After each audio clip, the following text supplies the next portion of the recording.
Florin Salam dezvăluiri despre Leo de la Roșiori. Ce a spus despre lăutarul care îi face concurență? Florin Salam nu mai are nevoie de nicio prezentare. Cel intitulat Regele Manelelor se numără printre cei mai îndrăgiți cântăreți, având o carieră fulminantă în lumea artistică. De-a lungul timpului, Salam a lansat hit după hit, devenind sursă de inspirație pentru mulți. Din cauza unor probleme de sănătate, interpretul n-a mai pus cariera pe primul loc, ci starea lui și a familiei. Așa că au început să apară și alți soliști care au devenit virali.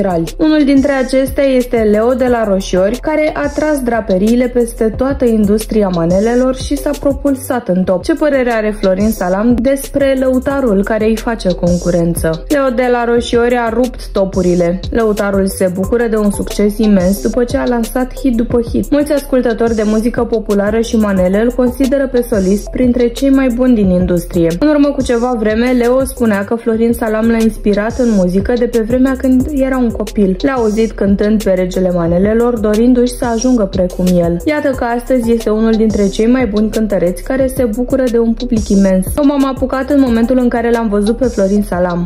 Primul impact emoțional el mi l-a dat. Este un geniu și în momentul de față sunt un fan înrăit. A doua persoană pe care am cunoscut-o și a avut o influență foarte pozitivă asupra mea din toate punctele de vedere este Vali Vigelie.